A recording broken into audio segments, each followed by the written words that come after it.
Hey guys, and welcome to Narcissus, because that's what it says in the Japanese title right there. Instead of Narcissu, whatever, it's actually pronounced as Narcissus, or Narcissus. So, I have no idea what this game is about. It's a visual novel, but let's just get right into it. So we're gonna start, uh, let's see. Wait. Okay, so this is side. I don't know what I'm doing! I'm guessing that. Oh, this is the first one. Okay. Uh? Oh, I guess let's do this one. We're gonna go unvoiced. Because, I don't know. Alright. On a blindingly bright. Oh. Oh. Okay. Fine then. From the July 24 or 2004 police something. Oh crap. My ah my volume. Alright. Spring 1996. Setsumi. True, I wasn't very healthy ever since I was a child. Even so, I attended elementary school like all the others, and during summer breaks, I often played until I was utterly tanned. June, shortly after my entry into middle school. The day after I'd ordered a swimsuit for the next month. My first hospitalization. On a day just before the first semester midterms. On a day when the first drops of rain were cruelly cold. Falling from amidst the pure white of the overcast sky. Of course, the first time it happened, all my classmates came to visit me almost every day. And when I was released, they even came to my house on weekends to play. But that was only the first time around. Autumn into winter, winter into spring, a vicious cycle, hospitalization, release, clinics, and hospitalization again. And before I knew it, even the classmates I once called friends turned into acquaintances, and then into strangers, as if, with every changing of the seasons, I was being erased from their collective memory. It seems that to all those normal people, my very existence was an unpleasant fact. And so, it looks like I've been erased. I've spent so many seasons, so many white overcast skies, without the want or need to converse with anybody. For that matter, my English textbook never changed from that of a first-year middle school student before the first midterms. And that is where my time seems to come to an end. Stage 7, Volume 24. Early Summer 2004 Protagonist. 8 years later, Early Summer 2004 Protagonist. Oh god, I'm about to cry! This is already really sad! Like, I know exactly how that feels. Because when I was little, I was always in and out of hospitals, so... I'm about to cry! Summer. Flowing sweat. The gigantic electronic scoreboard in the driver's license examination facility lit up all at once. My eyes and everyone else's looked for our respective numbers. 237, 237. In some end of some 8 columns of lit text. Sure enough, my examination number was shining in the midst. A nearly empty train car, perhaps thanks to the beautiful afternoon. Almost alone in that train car, I was heading back home from the examination hall. My left hand held a new traffic regulations handbook, and my breast pocket held my brand new driver's license. So now I've got a license as well. I muttered, somewhat happily, but there were no strong feelings behind it. I never particularly wanted to drive a car. I never particularly had any motive for it. It was just that my colleagues and the Technical Institute both recommended that I at least get a driver's license. That night, when I told my parents that I'd gotten my license, they merely replied with an "I see." And when I asked if I could borrow the car, just for a test run, they instantly and curtly just said one thing: no. While I didn't really want to drive the car or anything, the response was all too expected. Those are my parents for you. The next day, I awoke with chest pain and went to the hospital. Sickness and I generally had nothing to do with each other, which is why I found the ER waiting room to be utterly boring. And just when I thought they were through examining me, they ordered an X-ray and some blood tests, and then they left. And again, I was left waiting for a long, long time. I already polished off 3 volumes of Shonen Jump, and was just about to start a 4th when they admitted me to the hospital right then and there. And it seemed that with my new license, which still lay snugly in my breast pocket, would have to wait a long time before its turn to come. Oh man, I'm about to cry! Protagonist, Autumn 2004. Right around when the all too busy cicadas had finally gone silent, I once again found myself in the hospital as per usual. Of course, it wasn't as if I'd been there the entire time. I came and went, the futile cycle. My first surgery was a month before. After that, I started doing the 5-minute commute to and from the hospital by moped. Whoops. Sorry, I'm like crying and trying to wipe my eye, and I didn't read that word correctly. Sorry about that, guys.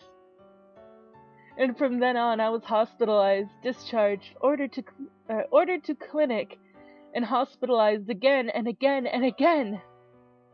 While I still had no clue what PET or IRESA or whatever that is stood for. In no time at all, several months had already passed. As my appetite decreased, my medications increased. I could feel my own physical strength atrophying away.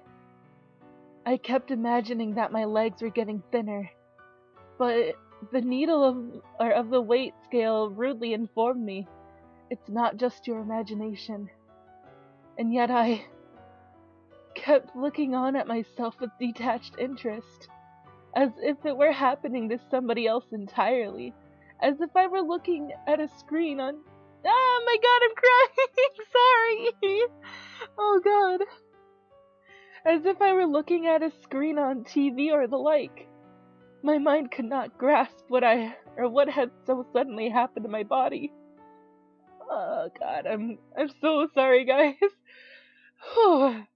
Nothing within me was telling me that this was real at all.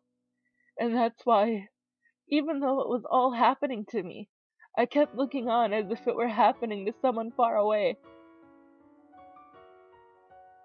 A day of winter, around when the Christmas trees had vanished from the streets, I was discharged home as a kind of year's end treat. It seemed like an exercise in total transience, but still, it made me slightly happy. I traveled back to a home I had not seen in a long time, and in the midst of a freezing rain. Strangely enough, my entire family was there. My parents. Oh no, I'm sorry guys, this is so hard for me. But I'm gonna tough it out for you guys. My parents, who had never so much as talked to me, came out to meet me, if with terribly stilted smiles. And my little sister, with whom I had never had a pleasant word, had made my favorite cream stew and fried shrimp just for me. They made me sit at the table, They peeled tangerines for me. They were crudely kind. It was an impressive display. At this point, a little thought occurred to me about my new driver's license, which was still stuffed away in my pocket. And perhaps things would end for the license without it ever having known any use. And surrounded by a trio of stilted, strained smiles, I kept that thought as if it were someone else's business. Oh no! I'm sorry! Oh God! I'm actually crying! Because I went through this, well, I wasn't old enough for a driver's license back then, but I went through the same exact thing. With dispassion, ambiguity, or ambig, ambig, ambig, I can't even say that word! I think I said it right the first time though. And total disinterest.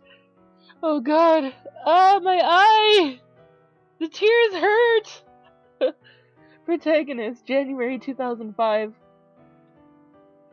A new year began and I returned to the hospital. But on this day, instead of my usual 4F room, I ended up in a conference room of sorts. They took me there. And then, my father and the doctors had a little talk. I joined in. Well, they talked to me. So this was their so-called announcement. They said it in a terribly roundabout fashion, but they told me that I was going to die. I see. That was my only reply. I had no other words. It was the only thing that left my mouth from beginning to end, and the doctor's ballpoint pens flew across paper as if in response to my words. Those were probably hospice enrollment procedures. Business-like to the last. My father was the same. So it's that simple, was the only real thought I had. That day, I was transferred from 4F to 7F, from a 6-person room to a private room. It was a little different from the other wards, this 7F. First of all, the floors were sparkling clean, and second of all, the ceiling was higher than I'd ever seen it. The rooms were very nice, and had large windows from which the warm daylight streamed in as if by design, but the windows only opened a little. I tested them out, and my head would just barely fit out of one. The color of my ID bracelet had changed as well. The bracelet that I had worn ever since that first hospitalization, the one that had my name and blood type recorded on it, its color had now changed from blue to white. A high ceiling, a white vinyl bracelet, a window that would not open more than 15 centimeters. The TV programs celebrating the new year were still playing when I was transferred to the 7F.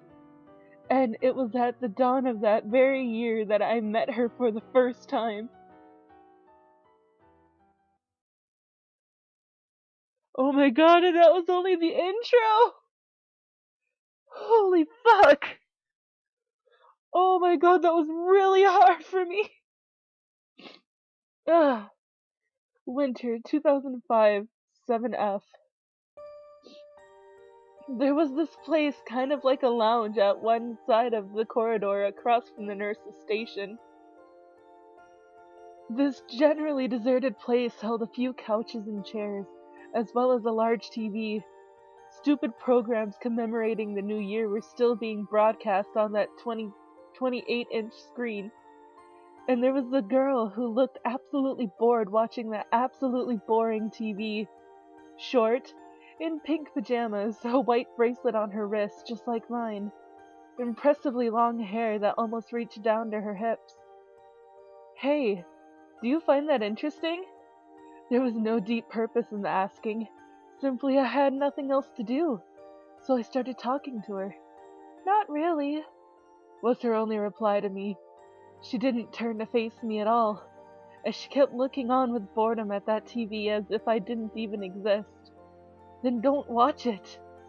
Even as I thought this, I sat down in a chair next to her, and side by side we watched TV. Nothing else to do. Nothing we could do. So we sat there silently and watched TV.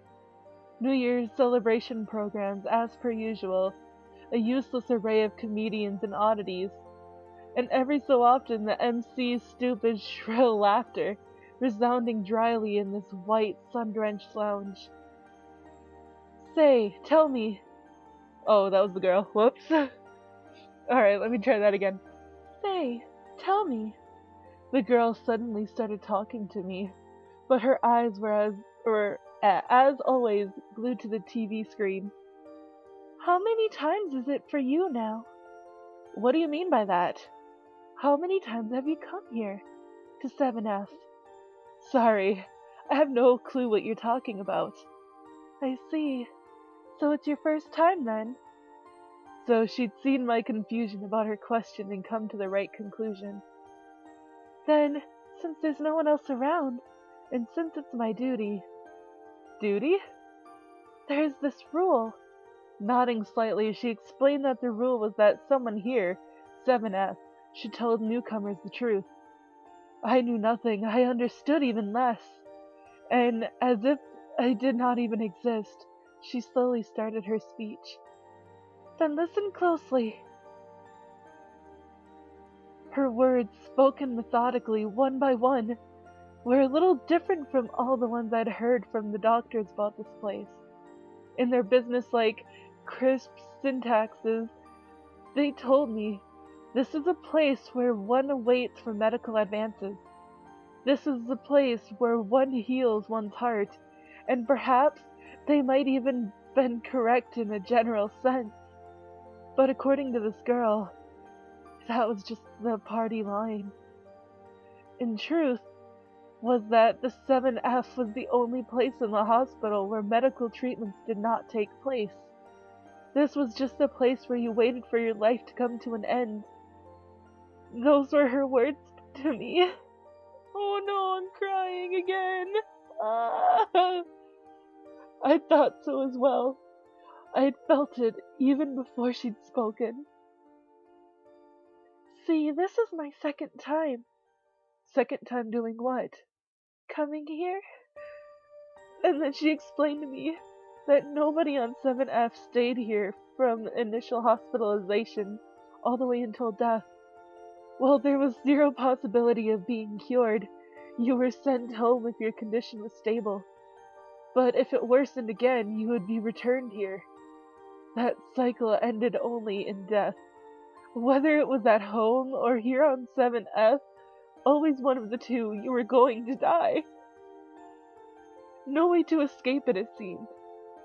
And with that meaning permitting her every word, she informed me that this was her second time up here. I'm only going to say this once, so listen closely now. She continued speaking, all the while staring at the blank TV screen. This wasn't idle chit-chat about when lights out was, or where the kitchen was, or anything like that. This was something completely different. The third time you are discharged here. Resign yourself. There won't be a fourth time. You will never go home again. If you ever want to escape, head towards the B station, not the A station. Eat nothing. That is the simplest shortcut. You leave the smallest burden on your family that way. It was as if she was packed to the brim with matters like those. This was only an oral tradition, relevant to, or only to those who were going to die, and kept by those who came here for that purpose. So this is the duty that you were talking about? Yes, that's right. So do you remember to perform it for for a newcomer yourself someday? Oh, whoops. So do remember to perform it for a newcomer yourself someday, okay? With those words, she slowly stood up. She casually tossed her long hair, and it grazed my nose. I have to go get my temperature measured, so... Then she turned her back and started walking down the corridor. Now completely deserted save for me, the lounge held only the laughter from the TV and the white flowers by the windowsill. In the end, she didn't even look at me once. And this is where I'm gonna end it, guys, because I'm all out of time. But I really hope that you've enjoyed this, even though I started crying so much. Uh, I'm so sorry about that. I'm still crying. I've just been through something very, very similar. And so it's like it's bringing back a lot of memories. So I am so sorry about that. But I will continue this game because obviously I really like it. And I hope you guys do too. So if you did like this video, please give it a big thumbs up down below. And I will see you guys in the next video. So, bye bye.